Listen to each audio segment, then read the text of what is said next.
हमको बहुत खुशी हो रही है। ये पुरस्कार जो है हमें नहीं मिला है, हमारी विलुप्त होती जो कला है उसको मिला है। हमारे जो राष्ट्र के लिए जगत गुरु बनाने का जो संकल्प है, उस सब में जिन सब लोगों ने सहयोग दिया, वास्तव में ये उनका सम्मान है। खासतौर से प्रौढ़ शिक्षा के क्षेत्र में जो लोग काम कर रहे हैं और साहित्य में जो लोग तल्लीनता से जुटे हुए हैं, उन सब के लिए भी गौरव की बात है।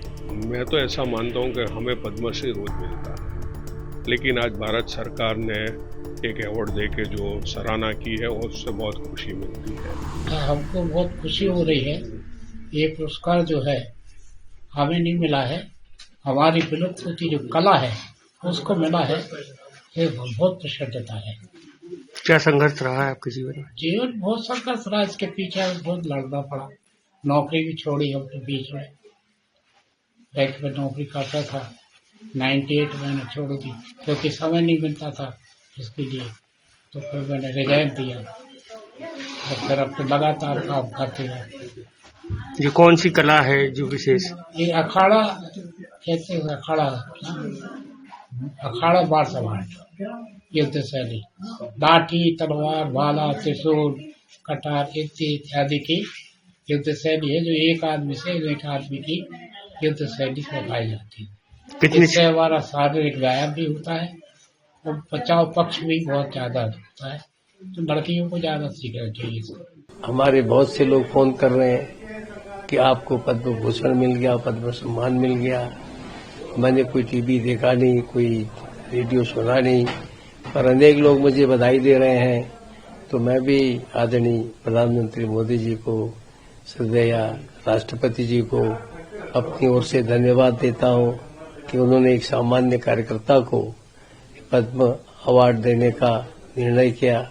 और ये अवार्ड, ये पद्म भूषण मुझे नहीं लगता कि मुझे मिला। इस वास्तव में जिन हजारों लाखों कार्यकर्ताओं ने काम को आगे बढ़ाने के लिए, हमारे जो राष्ट्र के लिए जगत गुरु बनाने का जो संकल्प है, उस सब में जिन सब लोगों ने सहयोग दिया, वास्तव में ये उनका सम्मान है। और मैं इसके लिए प्रधानमंत्री को धन्यवाद देता हूं। और मुझे लगता है कि आप हमारे कार्यकर्ता और भी निस्वार्थ भाव से समाज का काम करेंगे तो ये देश निश्चित रूप से जगत गुरु बनेगा।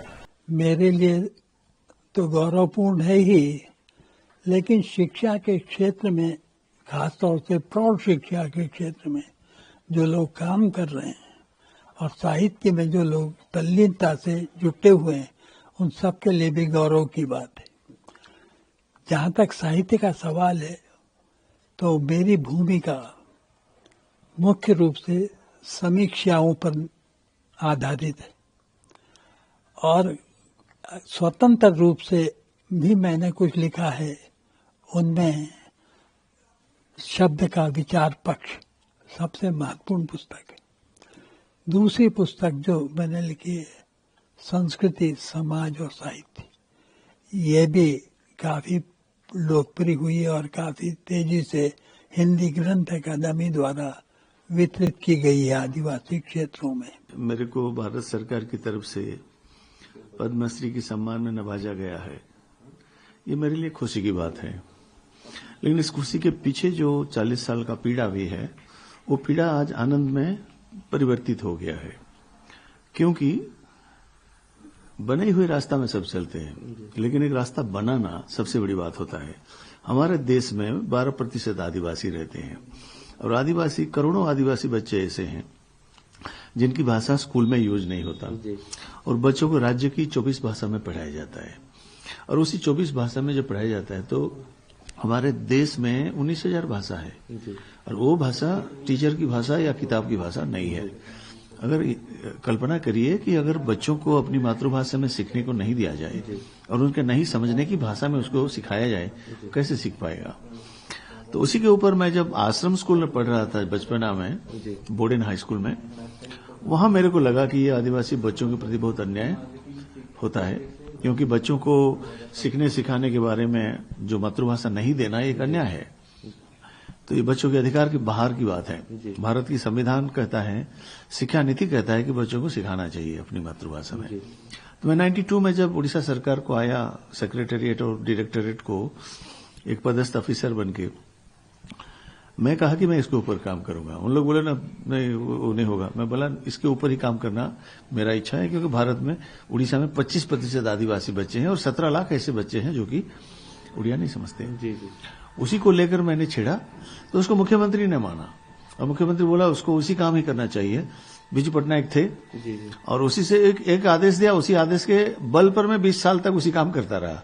बहुत खुश हूँ कि मेरा नाम भी ऐसे लोगों में शामिल हो गया जिन्होंने वाकई तौर पर ज़िंदगी के मुख्तलिफ शोबों में कुछ नुमायाँ कारनामा अंजाम दिया है। तो उन लोगों में मेरा नाम आना मेरे लिए इससे बढ़कर कोई खुशी की बात नहीं हो। इससे पहले भी मुझे कई अवार्ड्स और इनामात मिले हैं, लेकिन ये जो एज़ाज़ है पद्मश्री, ये बहुत कम लोगों को मिलता है और ज़िंदगी के मुख्तलिफ शोबों में नुमायाँ कारकर्दगी दिखाने वालों को ही मिलता है। आज सुबह सवेरे मुझे ये खबर मिली तो बहुत खुश हुआ कि आज भी कुछ लोगों का काम सराहा जाता है, जाना जाता है। तो यानी कि जब सुबह सवेरे सेंट्रल गवर्नमेंट की तरफ से किसी ने मुझे फ़ोन किया तो उसको मेरी किताबों के नाम भी मालूम थे, तो ये अच्छी बात है। बिल्कुल बहुत प्रसन्नता हुई। आज माँ नर्मदा जी की जयंती है और ये शुभ समाचार आप लोगों के माध्यम से प्राप्त हुआ। मैं उस समय माँ नर्मदा जी की सेवा में ही हमारे जन अभियान परिषद के नेटवर्क के माध्यम से हम लोग बावरी घाट पर काम कर रहे थे, स्वच्छता कर रहे थे और उस समय ये समाचार मिला।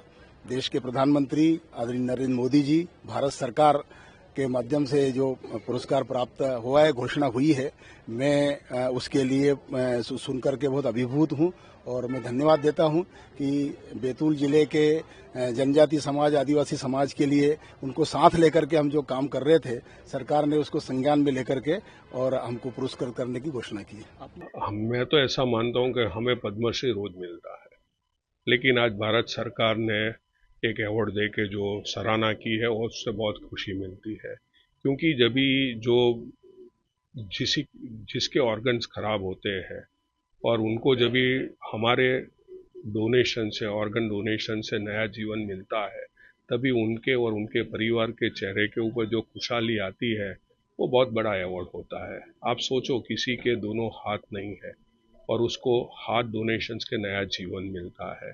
किसी की किडनी खराब है, लीवर खराब है, जिसका हृदय खराब है और उनको नया जीवन मिलता है। किसी के फेफड़े की तकलीफ है और उनको नया जीवन मिलता है, तभी बहुत खुशी होती है। लेकिन आज भारत सरकार ने जो अवार्ड दिया है और ये जो एक्टिविटी हमारे 20 साल से जो चल रही थी उसके ऊपर एक मोहर लगी है, एक हमें प्रोत्साहित किया है, उसके लिए मैं भारत सरकार का माननीय वड़ा प्रधान नरेंद्र भाई, माननीय गृह मंत्री अमित भाई शाह और हमारे गुजरात के मुख्यमंत्री श्री भूपेंद्र भाई पटेल, उप मुख्यमंत्री श्री हर्ष भाई संघवी का बहुत ही आभारी हूँ। प्रभातखबर.com, विश्वास वही, रफ्तार नहीं।